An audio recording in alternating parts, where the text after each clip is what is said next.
नमस्ते। कार्यक्रम जनस्वास्थ्य बहसमा यहाँलाई हार्दिक स्वागत छ। दर्शकवृन्द, कोभिड-19 महामारीको दोस्रो लहर नेपालमा पनि तीव्र गतिमा बढिरहेको छ। दर्शकवृन्द, यो लहरबाट विशेष गरी बालबालिका र ज्येष्ठ नागरिकहरू प्रभावित भइरहेको र यो नयाँ भेरिएन्ट निकै आक्रामक र संक्रामक रहेको विज्ञहरू बताउँदछन्। गत हप्ताको तुलनामा यो हप्ता संक्रमण दर 2 गुणा भन्दा बढी बढेर गएको छ। दर्शकवृन्द, यस अवस्थामा यदि यो तीव्र गतिमा बढ्दै जाने हो भने अब नेपालमा पनि जनस्वास्थ्यका निम्ति कोभिड-19 को महामारीले एउटा भयावह स्थिति निम्त्याउन सक्ने अनुमान पनि विज्ञहरूले गरेका छन्। र यो विषम परिस्थितिलाई कसरी नेपाल सरकारले कुन प्रभावकारिताबाट यसको सामना गर्न लागिरहेको छ र विशेष गरी यसको उपचारको पक्षमा, नियन्त्रणको पक्षमा नेपाल सरकारले के गरिरहेको छ, यो विषयलाई कतिको गम्भीरतापूर्वक लिएको छ। अस्पताल, अक्सिजन, आइसियु बेड, भेन्टिलेटर जस्ता अपरिहार्य विषयमा के गरिरहेको छ, अबको यो गम्भीर प्रश्न हामी सामु रहेको छ। र आजको यस जनस्वास्थ्य बहस कार्यक्रममा हामी यसैबारे नै चर्चा गर्न गइरहेका छौँ। स्वागत छ मन्त्रीज्यू यहाँलाई कार्यक्रममा। धन्यवाद। कोरोना कहरको दोस्रो लहरको चर्चा गरिरहेका छौँ अघिल्लो वर्षको पनि देखिसक्यौँ हामीले संक्रमण, मृत्यु पाठ सिकिसक्यौँ भनौँ न। एक किसिमले भन्दाखेरि अब हामी नयाँ छौँ भन्न पनि पाएनौँ र विशेष गरी अघिल्लो वर्षदेखि अहिलेसम्म आइपुग्दा यो 1 वर्ष यादको यो क्रममा चाहिँ म विशेष गरी पूर्वाधारको विकास चाहिँ के गरिन्छ यो कोरोना कहरलाई, कोरोना कोभिड-19लाई नै लक्षित गरेर भनेर मैले सोध्न चाहेँ। के भयो यसमा? पहिलो कुरा त हामीले अनुभव भयो तर पाठ सिकेका रहन्छौँ भन्ने कुरो मैले भन्न चाहन्छु। पाठ सिकेको भए यति लापरवाही गर्दैन थियो कसैले। समाजका हरेक अङ्गबाट लापरवाही भएका छन् र स्वास्थ्य तथा जनसङ्ख्या मन्त्रालयले बारम्बार यसप्रति चाहिँ सचेत गराउँदै आयो। हामीले संसदमा मैले बोल्दाखेरि पनि यो जेठको अन्तिम र असाढमा हामी उच्चतम बिन्दुमा पुग्न सक्छौँ है, यो सङ्क्रमण पुग्न सक्छ भन्दा तपाईँ ज्योतिष नबन्नुहोस् न भनेर मलाई जिस्काउने काम गरियो। तर मैले सोचेको र हामीले अनुमान गरेको भन्दा पनि बढी जोखिममा हामीको अवस्थाबाट गुज्रिरहेका छौँ।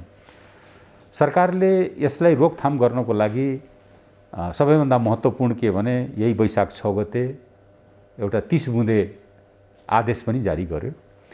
आदेश विस्तृत रूपमा जारी गरियो। सङ्घ सरकारले के गर्ने, प्रदेशले के गर्ने, स्थानीयले के गर्ने, प्रमुख जिल्लाधिकारीले के गर्ने, व्यक्तिले के गर्ने, समुदायले के गर्ने, तर त्यसको प्रभावकारी रूपले पालन भएन। जसले गर्दा आजको जुन अवस्था हामीले हेरिरहेका छौँ एउटा कारण त्यो पनि हो। अब र पूर्वाधारको विकासमा कोभिड-19 को विश्वव्यापी अवस्था हेर्दाखेरि सबैभन्दा विकसित पूर्वाधार भएका देशहरू पनि झन् यसको चपेटामा परिसकेको युरोप लगायतका देशहरू, जसलाई विश्व स्वास्थ्य प्रणालीमा उन्नत र पहिलो दोस्रो नै मानिन्थ्यो, अमेरिका लगायतका विभिन्न देशहरू परिसकेका छन्। हाम्रो पूर्वाधारमा केही प्रगतिहरू भएका छन्, जस्तो त्यो कोभिडकै आवश्यकताले गर्दा पनि भएको हो। भेन्टिलेटरको सङ्ख्या बढाएको छ, आइसियुको सङ्ख्या बढाएको छ। एचडियु हामीले 2000 थप्ने निर्णय गरेका थियौँ र केही त्यसमा अधिकांश थपि पनि सकेको अवस्था छ। हिजोभन्दा पूर्वाधार अलिक बढी छ, तर हिजोभन्दा सङ्क्रमण पनि बढी छ र आक्रामक पनि छ। अनुभव त गऱ्यौँ तर खासै पाठ चाहिँ सिकिन रहेछौँ भनेर यहाँले भनिरहँदाखेरि हुन पनि अब यो गत हप्ताकै मात्रै सङ्क्रमण दर हेरेर अहिलेलाई तुलना गऱ्यो भने पनि 2 गुणा बढीले भनेर विज्ञहरूले भनिसक्नु भएको छ। र छिमेकीसँगको तुलना गर्ने हो भने त भारतमा 60%, विश्वमा 10% को दरले बढिरहेको, पाकिस्तानमा 80%ले बढिरहेको, र नेपालमा कुरा गर्ने हो भने चाहिँ एकदम 2 गुणा बढी भनेको छ, 200 भन्दा पनि माथि प्रतिशत यसको रहेको छ भनिएको छ अब जस्तै यहाँले यो मापदण्ड जुन जनस्वास्थ्यका मापदण्डहरू बनाउनु भयो, निर्देशनहरू दिनुभयो र यसको पालना कति भयो, के भयो भन्ने कुरा त भएन भन्ने कुराको पुष्टि त अहिलेको यो सङ्क्रमणले देखाइसकेको छ किन भएन भन्ने कुरा पनि प्रमुख हुन आउँछ नि त। फेरि पनि यसमा पनि लेसन लर्नकै कुरा आउँछ होला। फेरि यो जनस्वास्थ्यका मापदण्डहरू उल्लङ्घन गर्नेमा त जनता या भनौँ नागरिकहरू मात्रै पनि हुनुहुन्न, जिम्मेवार व्यक्तिहरू पनि देखेका छौँ हामीले। के भन्न चाहनुहुन्छ त? होइन, सबै पक्षबाट भएको छ। मैले भनिहालेँ नि, मैले चाहिँ गर्दाखेरि अस्ति 3-4 जना नेताहरूले नै मलाई भन्नुभयो तपाईँ तर्साएर हाम्रो राजनीतिक गतिविधि रोक्न खोज्नुभयो क्या हो भनेर। भनेपछि एउटा उच्च स्तरीय नेताहरूमा त्यो सोच र मनोविज्ञान छ भने मैले आम जनतालाई के दोष दिनु र दिने कुरो पनि भएन। गल्ती राजनीतिक पक्षबाट पनि प्रचुर मात्रामा भएको छ। हामीले सचेत गराएका छौँ, व्यक्तिगत फोन पनि गरिएको छ, सार्वजनिक सूचना पनि जारी गरिएको छ, र सबभन्दा महत्त्वपूर्ण कुरो मान्छे आफैलाई पनि थाहा छ, जसले भनिराख्नु भएको छ, उल्लङ्घन गरिराख्नु भएको छ, ती सबैले थाहा छ। उल्लङ्घन गर्दाखेरि यसको असर के गर्नु, मानव यो विचित्रको जात हुने रहेछ। यो सृष्टिदेखि नै के देखियो भने भयसँग ऊ लड्दै बस्यो, भयमा रहँदै बस्यो। भय भनेको जुन यस्तो तन्तु हो जसले मानवलाई बढी निर्देशित गर्ने रहेछ।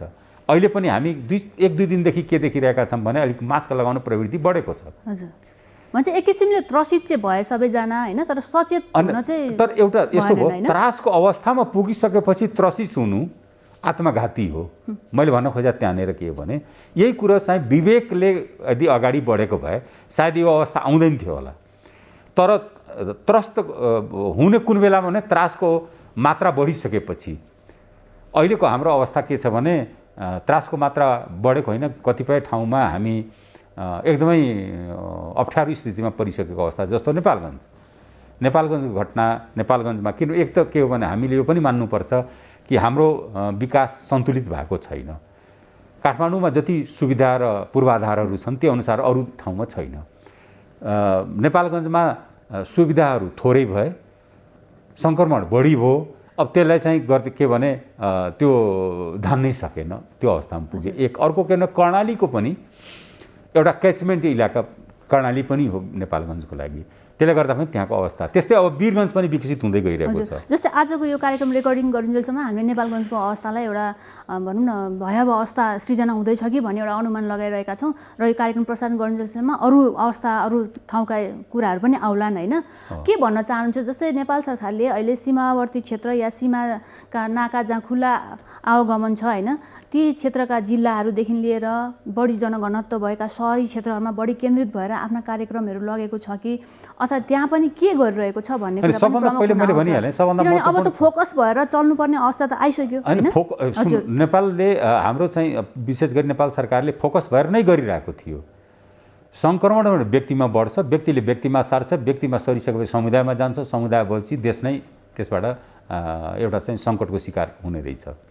हामीले व्यक्तिलाई नै सचेत गर्न खोजिरहेका थियौँ, तर भएनन्, कोही हुन चाहेनन्। अहिले सङ्कट बढ्दै गइरहेको अवस्था छ एक।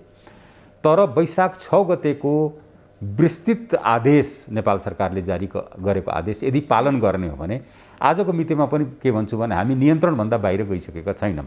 हामी परिस्थितिलाई नियन्त्रण गर्न सक्छौँ, तर पालन गर्नु पर्यो, प्रभावकारी ढङ्गले पालन गर्नु पर्यो, कडाइ पालन गर्नु पर्यो। मापदण्ड पालन नगरेपछि स्थिति खतरनाक हुन सक्छ, जोखिमपूर्ण हुन सक्छ र लकडाउनमा पनि जान सकिन्छ। निषेधाज्ञा भनेको यो चेनलाई तोड्नको लागि पनि एक। अर्को यसको मनोवैज्ञानिक मैले आम जनतालाई बुझ्ने भाषामा मैले के भन्न परिरहेछ भने मानव रूपन्देहीमा उदाहरणको लागि निषेधाज्ञा जारी भयो भने नलपरासी र कपिलवस्तुका मान्छेले के सोच्छन् भने यदि हामीले त्यो मापदण्ड पार गऱ्यौँ भने हामी पनि निषेधाज्ञामा पर्न सक्छौँ है। अनि त्यहाँ सचेतता बढ्छ, त्यहाँ मास्क लगाउने प्रवृत्ति, त्यहाँ बचेर हिँड्ने प्रवृत्ति, त्यहाँ जुन अहिले एउटा चाहिँ मनोमानी भएको छ या सावधानी चाहिँ बाट मान्छे सावधानीपूर्वक हिँड्नुपर्ने भएको हुनाले अलिकति मनोमानी ढङ्गले हिँडिरहेका छन्, त्यसमा चाहिँ सचेतता पनि आउँछ र यसले चाहिँ एउटा देशव्यापी फेरि प्रभाव पार्नेछ भन्ने। त्यसकारण निषेधाज्ञाको एउटा अर्को एउटा खुड्किलो हो। अब भनेपछि यसरी हेर्दाखेरि अहिले एकदमै सङ्क्रमण दर बढिरहेको छ, मृत्यु हुनेकै सङ्ख्या पनि दिन प्रतिदिनको हेर्ने हो भने बढिरहेको छ होइन। यो अवस्थामा चाहिँ निषेधाज्ञा र पछि स्थिति राम्रो भएन भने त लकडाउनको अवस्थामा पनि पुगिसक्यो हुन सक्छ होइन। त्यसरी सचेत भएर सावधानीपूर्वक सावधानी हामी अपनाएनौँ भने, स्वास्थ्यका मापदण्डहरू कडाइका साथ पालन गरेनौँ भने अन्तिम विकल्प लकडाउन हुन सक्छ। हाम्रो सरकारको चाहिँ उद्देश्य के हो भने लकडाउनसम्म पुग्न नदिउँ। लकडाउनबाट लग्ने र नलग्ने भन्ने विषय अब स्वास्थ्य मापदण्डको पालन गर्ने वा उल्लङ्घन गर्नेमा निर्भर गर्छ। हजुर मन्त्रीज्यू, हुन त यो अब यो महामारीको एकदम अचुक औषधि भनेकै मास्कको प्रयोग, यहाँले भन्नुहुन्छ एसएमएस होइन, जहाँ चाहिँ अब सेनिटाइजरको प्रयोग या बारम्बार साबुन पानीले हात धुने, आवश्यकता अनुसार धुने भनिएको छ, र भिडभाडमा नजाने होइन, एउटा सर्टेन 2 मिटर कम्तीमा 2 मिटर दूरी कायम गर्ने भनिएको छ होइन। त्यो गरेको खण्डमा चाहिँ यसको नियन्त्रणमा सहयोग पुग्छ र एक किसिमले सुरुवातमा त रोकथामै हुन्छ पनि भनिएको थियो, र अब समुदाय स्तरसम्म सङ्क्रमण बढिसकेपछि एउटा नियन्त्रणको एउटा अचुक औषधि अझ यद्यपि यो एसएमएस नै रहेको छ अहिले होइन। तथापि सरकार सरकारले चाहिँ महामारी विरुद्ध लड्नको लागि चाहिँ खोपले पनि सघाउ पुर्याउँछ भनेर खोपमा पनि कार्य गर्यो। नेपालमा खोप भित्रायो र गत माघ महिनादेखि चाहिँ खोप पनि लगाउन सुरु गरियो र सुरुवातमा भनेको थियो 72% नागरिकहरूमा चाहिँ हामी खोप पुर्याउँछौँ भनेर भनेको थियो। पहिलो डोज सेकेन्ड डोज गर्दा गर्दै अहिले 2 किसिमका खोपहरू नेपालमा भित्रिएका छन् जो चाहिँ WHO ले मान्यता दिइसकेको छ। तर पनि धेरै नागरिकहरूको गुनासो छ यसको उपलब्धता चाँडोभन्दा चाँडो होस् भन्ने चाहन्छन् र सबै नागरिकले पाउन् भन्ने चाहन्छन्। के भइरहेछ यो खोपमा चाहिँ त्यो भनिदिनुहोस्। होइन, त्यो नागरिकको चाहना स्वाभाविक हो, सरकारको पनि चाहना त्यही हो। सबै नागरिक विशेष गरी 72% उमेरको हिसाबले 18 वर्षभन्दा मुनि हामी लगाउन मिलेन र खोप उपलब्ध गराउँछन्। हामी त्यस बेला खोप चाहिँ उपलब्ध गराइयो जुन बेला 103 वटा देशमा खोप प्रवेशै पाएको थिएन। आजको दिनमा पनि 71 वटा देशले खोप भित्रिएकै छैन। संसारभरि खोपको उत्पादन र मागको बीचमा ठुलो खाडल छ। माग बढी छ, उत्पादन कम छ। कतिपय देशहरू जो खोप उत्पादन गर्ने देशहरू र कम्पनीहरू छन् त्यही देशमा पनि सङ्क्रमणको वेग एकदम तीव्र भएर गएको छ, बढेर गएको छ र ती आफ्ना जनतालाई दिइसकेपछि मात्रै खोप अरूलाई दिने अवस्था छ। अर्कोतिर के छ भने केही विकसित देशहरूले आफ्नो जनसङ्ख्याभन्दा 11 गुणा 13 गुणा 7 गुणा बढी खोपहरू भण्डारण गरेर सुरक्षित राखेका छन्। जसले गर्दा संयुक्त राष्ट्रसङ्घका महासचिवले पनि चिन्ता व्यक्त गर्नुभयो कि विकसित देशहरूले खोपमा नियन्त्रण गरे। खोप एउटा जनताको वस्तु हो, सबै जनताले पाउनुपर्छ भन्ने मान्यता WHO संयुक्त राष्ट्रसङ्घ सबैले अगाडि सारेका छन् त्यो दर्शनलाई। र अब हामीले के गर्यौँ भने खोप त भित्रियो, अहिले पनि सञ्चालन भइरहेको छ, हाम्रो चाहिँ अभियान चलि नै रहेको छ। तर अहिले आएर बिचमा के छ भने जहाँबाट खोप ल्याउनु पर्ने त्यहीँ बढी सङ्क्रमण बढेको हुनाले खोप अलिकति समयपछि पनि हुन सक्ने अवस्था छ। तर साथै सरकारले अन्य सबै विकल्पहरू पनि खोजी गरिरहेको छ। भनौँ जस्तो रसियन स्पुत्निक V को विषयमा हाम्रो धेरै वार्ताहरू संवादहरू अगाडि बढिसकेका छन्। हामीले मान्यता पनि दिइसकेको अवस्था छ। त्यसको लागि केही हामी पत्र व्यवहार पनि गरिसकेको अवस्था छ। निजी क्षेत्रले पनि कोसिस गरिरहेको छ।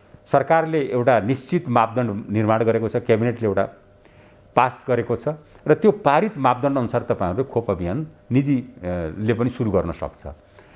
एउटा कुरा मैले विश्वास मात्रै के दिन चाहन्छु भने हामी जुन प्रतिबद्धता व्यक्त गरेका थियौँ त्यो पुरा गर्छौँ। यो अहिलेको भेरिएन्ट चाहिँ एकदम आक्रामक संक्रामक देखिएको छ जो चाहिँ एउटा भारतबाट पनि हामीले त्यो अहिले देखिरहेका छौँ होइन, कतिको आक्रामक छ भनेर। विशेष गरी चाहिँ UK भेरिएन्ट भनेर भनिएको छ होइन, त्यसमा त अझ म्युटेसन भएर 2 किसिमको भेरिएन्ट भन्ने कुराहरू पनि आएको छ। त्यो टेक्निकल पार्ट आफ्नो ठाउँमा छ।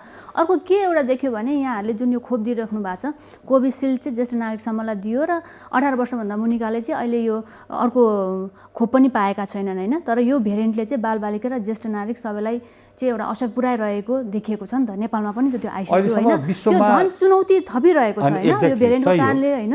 संसारमा जति खोप विकसित भएका छन् 18 वर्ष मुनि भएलाई लगाउने प्रयोगमा कुनै पनि खोप आइसकेका छैनन्। जति खोप विकसित भए त्यो 18 वर्ष माथि नै अझ कुनै अब हामीले जुन अहिले सिनोफार्मको यो खोप लगाइरहेका छन् चाइनिज, त्यो 59 वर्षसम्मलाई मात्रै हुने हो, त्योभन्दा माथि यो ट्रायलै भएको छैन। केही खोपहरू मात्रै छन् जो कि 18 भन्दा जति उमेरसम्म पनि लगाउन मिल्ने खालका, जस्तो कोभिसिल्डहरू या अक्सफोर्ड एस्ट्राजेनिकाहरू भए। तर एउटा कुरा सही के हो भने 18 वर्ष मुनिका जुन समुदाय या व्यक्ति छन्, युवाहरू विशेष गरी युवा बालबालिकाहरू, तिनीहरू बढी जोखिममा यो नयाँ भेरिएन्ट्स आइसकेपछि अझ पनि यो अज्ञात छ कति भेरिएन्ट्स आउने हो। हिजो अस्ति मात्रै हामीले के थाहा पायौँ भने पश्चिम बङ्गाल, भारतको पश्चिम बङ्गालमा फेरि तेस्रो भेरिएन्ट्स एउटा चाहिँ उत्पन्न भएको छ, झन् खतरनाक छ त्यो। र त्यसले गर्दाखेरि हाम्रो पूर्वको काकडभिट्टाको नाकालाई कसरी व्यवस्थित गर्ने भन्ने हिजो CCMC मा पनि व्यापक छलफल भयो र हामी त्यसलाई कडाइका साथ लग्नुपर्छ। र तेस्रो भेरिएन्ट्स जुन आइरहेछ पश्चिम बङ्गालको भेरिएन्ट त्यो झन् खतरनाक छ भन्ने वैज्ञानिकहरूको भनाइ छ। यो एउटा अवस्थामा हामी महामारीको अवस्थाबाट जुन गुज्रिरहेको छौँ यसमा एउटा भनाइ नै छ, whole of government whole of society.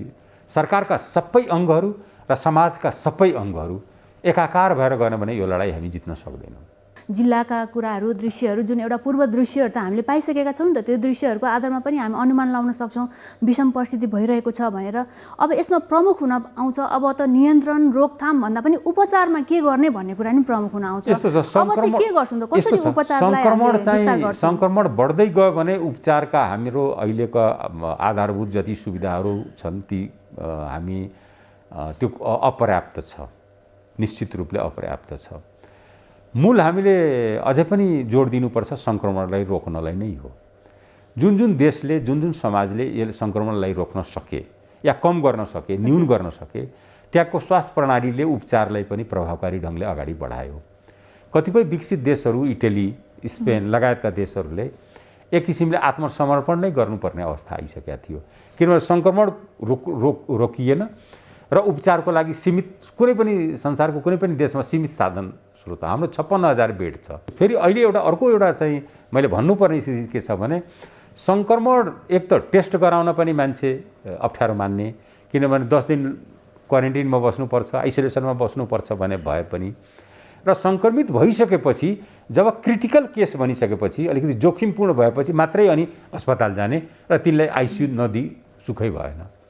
यो मनोविज्ञान र प्रवृत्तिलाई पनि चेन्ज गर्नुपर्छ। होम आइसोलेसनलाई कसरी सुदृढ गर्ने भन्ने कुरा पनि जरुरी देखियो हैन? तर यति भन्दा भन्दै पनि पन्छिन मिल्छ र त मन्त्रीज्यू? अब त मैले पन्छेकै हैन, हजुर, म सम्पूर्ण मैले भने अक्सिजन, नैतिक जिम्मेवारी, बेड, भेन्टिलेटर एकदम जनमानसको जिब्रोमा झुन्डेका कुराहरू छन् नि त। अब त बुझे नि त सबैले यो चिज चाहिने रहेछ भनेर हैन? त्यसको व्यवस्थापन मैले भनिहालेँ नि, त्यसको व्यवस्थापन त अब हामीले पहिलेभन्दा बढी नै भइरहेछ। अहिले पनि हामी सरकारले चाहिँ केही भेन्टिलेटरहरू फेरि खरिद गर्ने प्रक्रिया अगाडि बढाएको छ।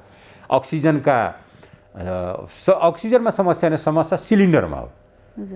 सिलिन्डर के हुन्छ भने धेरै सिलिन्डर होल्ड भएर बसिदिन्छ र त्यो रोटेट हुन पाउँदैन, त्यसले गर्दाखेरि समस्या आएको हो। सिलिन्डर खरिद गर्नको लागि हामीले हर सम्भव प्रयास, हरेक सम्भव गरिरहेका छौँ। अहिले मात्रै पनि सरकारले केही देशहरूसँग या त ग्रान्टमा हुन्छ कि खरिदमा हुन्छ, प्रत्यक्ष खरिदमा हुन्छ।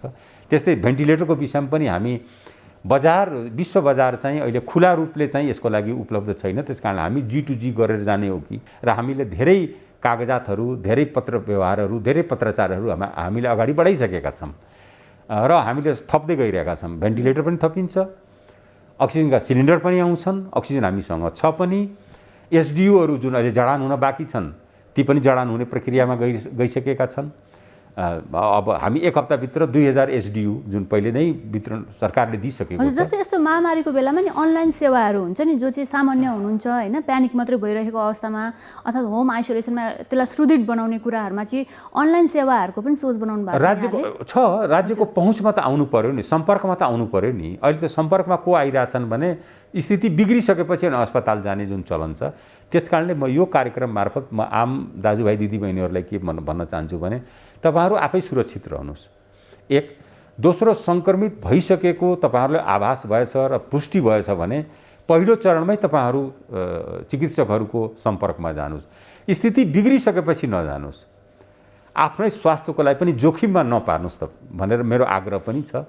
र यो प्रवृत्ति यो 2-3 दिनदेखि के देखा पर्यो भने स्थिति बिग्रिसकेपछि मात्रै अस्पताल पुग्ने, त्योभन्दा अगाडि 10 दिन 15 दिन बरु घरमै बसिराख्ने या कतैतिर घुमेर बसिराख्ने, त्यो चाहिँ प्रवृत्ति अलि रोक्नुपर्ने स्थिति छ। यस्तो महामारीको बेलामा चाहिँ राज्यले अभिभावकको भूमिका निभाउनु पर्दछ भन्छन् र नागरिकहरूले पनि राज्यलाई नै हेरिरहेका हुन्छन्। राज्य छ, हामी सुरक्षित छौँ। अभिभावकको कुरा पनि त बालबालिकाले मानिदिनु पर्यो नि। अभिभावक मान्ने अनि बालबालिकाले टेर्दै नटेर्ने एकदमै चञ्चल बच्चा जस्तो पनि भइदिनु भएन। अभिभावकले जे भनिरहेछ कमसेकम त्यति त विश्वास गरिदिनु पर्यो, मानिदिनु पर्यो। धेरै यो स्वास्थ्यका मापदण्डहरू पालन गर्नुहोस् भनेर अभिभावकले भन्छ, नमानिदिएपछि अनि लास्टमा बिरामी भएपछि ल अब औषधि गरा बाहेक भन्नु विकल्प रहँदैन र राज्य त्यसबाट पछाडि पनि हटेको छैन। म दावाका साथ भन्छु, हामी औषधोपचार, हामी खोप अभियान निःशुल्क गरेका छौँ। यो आफैमा पनि हामी जस्तो एउटा विकासशील देश र हामी जस्तो अर्थतन्त्र भएको देशले गर्वका साथ भन्नुपर्छ कि हामी जनताको जीवनलाई सरकारले कति महत्त्व दिएको छ भनेर। सरकार यो महामारीप्रति गम्भीर छ हैन त? यसका हरेक कदमहरूले नै साबित गरेको छ यो गम्भीर छ भनेर। हरेक कदमहरू मैले भनिहालेँ, 4-5 वटा कुरा मैले यहाँ उल्लेख गरिसकेँ। प्रश्न के छ भने मैले भने whole of government, whole of society, गभर्मेन्टका सबै अङ्गहरू र समाजका सबै अङ्गहरू मिलेर नै यसलाई हामी पराजित गर्न सक्छौँ। हवस् त, यहाँको समय संवादको लागि धेरै धेरै धन्यवाद मन्त्री। धन्यवाद छ, धन्यवाद छ, यहाँलाई पनि धन्यवाद छ। दर्शकबिन, यो विषम परिस्थिति जुन निम्तिने छ भनेर विज्ञहरूले पनि एक किसिमले अनुमान गर्नुभएको छ, त्यसबारे तपाईँ हामी कोही पनि अनभिज्ञ छैनौँ। र अहिलेको अपरिहार्य विषय भनेकै सचेतना हो र जनस्वास्थ्यको मापदण्डको पालना गर्नु नै हो। यसको कुनै विकल्प छैन।